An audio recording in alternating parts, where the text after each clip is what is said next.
Following a set cycle of Bible readings as we do here brings both joys and frustrations.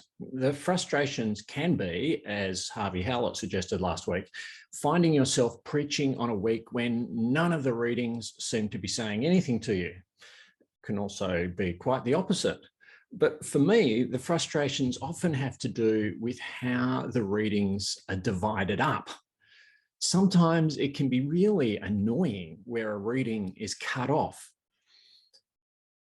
As a preacher, I may want to make connections to what comes next, but someone somewhere has decided that we'll stop here.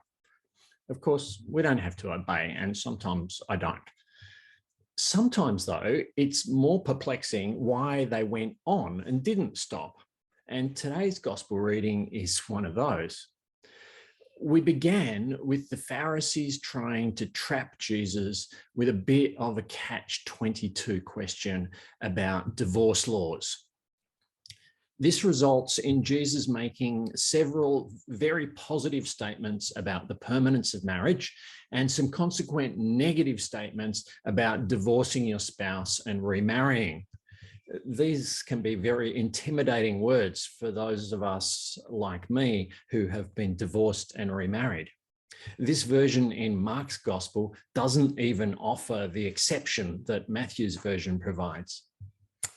But then, all of a sudden, we're no longer talking about divorce. We're into the story of Jesus welcoming the children who are brought to him for blessing, and telling his disciples who were trying to shoo the children away that whoever does not receive the kingdom of God as a little child will never enter it.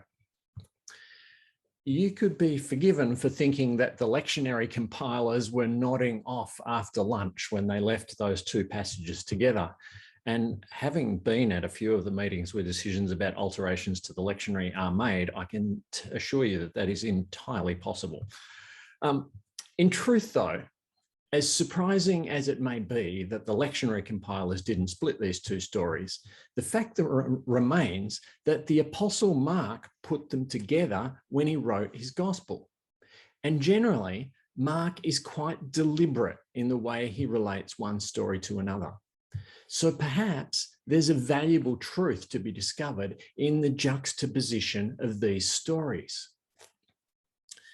Now, when I went to the commentaries to see what the scholars had to say on it, to be honest, there wasn't much. About all they came up with was that it's natural for a point about children to follow from a point about marriage. But since the point about marriage is in the context of a dispute about divorce, that doesn't seem that convincing. But the reason I'm telling you that the scholars didn't have much is to warn you that the connections that I'm about to make come purely out of my own reflections and are not really backed up by anyone else much that I know of. So make of them what you will. But as I sat with the juxtaposition of these two stories, I began to see a link that I think might be quite helpful. Let me work backwards from the second story.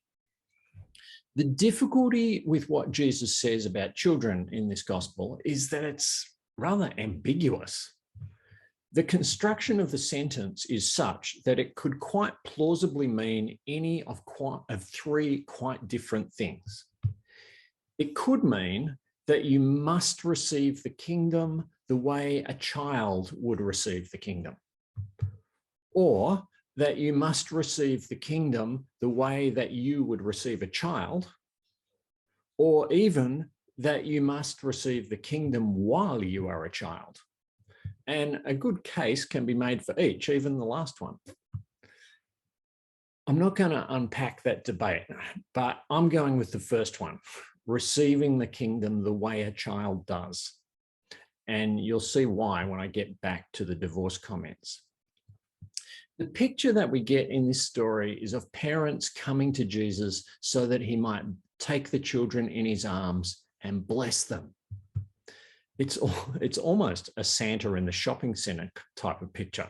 A queue of kids with parents in tow waiting to sit in the lap of the big friendly bloke with the big beard. Now, that may not be an altogether helpful image, But from both this passage and the other one that we saw a couple of weeks ago, you certainly get the impression that children felt pretty good about being around Jesus. He seems to have been one of those people who was really good with kids, who made them feel safe and comfortable and valued. Someone who took them seriously and didn't talk down to them or dismiss them lightly. When we're physically gathered for church activities, you'll notice that Ian too is always popular with our children here. And I think that one of the reasons is that when he chats with a child, he treats them with exactly the same interest as he treats everyone else. And children really respond warmly to that.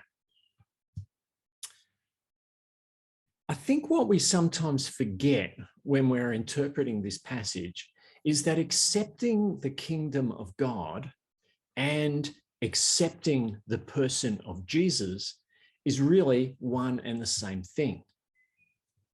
And the way that children seem to accept Jesus was that they wanted to climb into his lap for a hug. Most children love to get hugs from the people they love.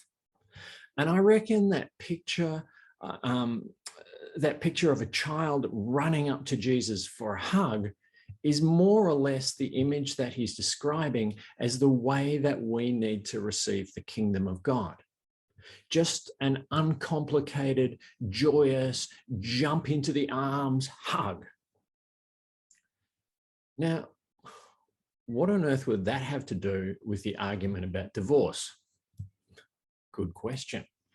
But bear with me, because I think there is a connection by way of a contrast.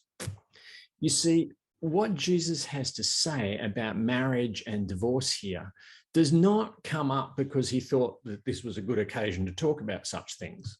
It comes up because he's being challenged with a curly question about interpretations of religious law as they relate to divorce. These religious experts have codified a set of conditions and procedures by which a man could get rid of his wife and still stay in the good books so far as religious law was concerned. And so Jesus's words about marriage and divorce have actually not got much to do with questions about whether those who have failed marriages can be allowed a second chance. It's not the divorced and remarried that Jesus has got in his sights. It is those who approach religion as a kind of contract negotiation, where you argue and bargain for wriggle room and loopholes and exemptions. It is those who think that if you can find an angle by which you can legally defend your callous and cynical actions, then God will be persuaded to keep you in the good books. In the context of a failed marriage, there's all the difference in the world between, on the one hand, saying, I've failed. My vows have been betrayed. This is all brokenness and sin and disaster. And I cast myself on the mercy of God and trust that in time God will raise me up and give me another chance.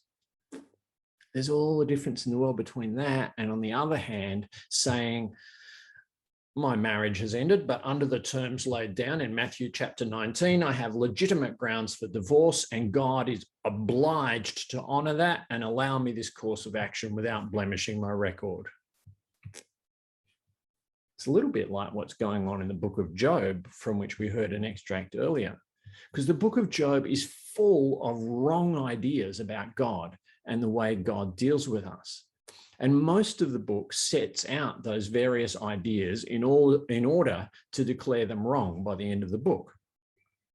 And while the bit that we heard tonight is not one of the bits that's specifically refuted later in the same book, it's nevertheless one of the kinds of images that Jesus dismisses. People have often thought that human suffering is caused by God having arguments with the Satan, and that we are just collateral damage in their dispute. But Jesus is scathing about attempts to portray God as a callous bargainer who's just looking to win arguments and prove points. That is not how God operates. So in assembling these stories, Mark reinforces Jesus's point with the saying about children. Truly, I tell you, whoever does not receive the kingdom of God like a child will never enter it. You can't bargain your way into the kingdom. You can't quote chapter and verse to prove that there's no legal grounds to keep you out. You can't receive the kingdom of God like a lawyer haggling out the terms of a divorce settlement. You can only receive the kingdom of God like a child running joyously for a hug from a loved one. Which is also why the presence of children in our worship is so important. And we're going to come back to that shortly. Because if you take what Jesus is saying here seriously, then you'll begin to see that children in worship are not distractions from the message and the purpose of worship, but are in fact bearers of the message. They embody the message. They are gifts from God who can demonstrate for us the spirit with which we all need to learn to engage in worship. So the next time you see a child run and joyously jump into someone's lap, hear the words of Jesus. Truly, I tell you that that's what it's all about. Until you can receive the kingdom of God like that, you've still got a long way to go.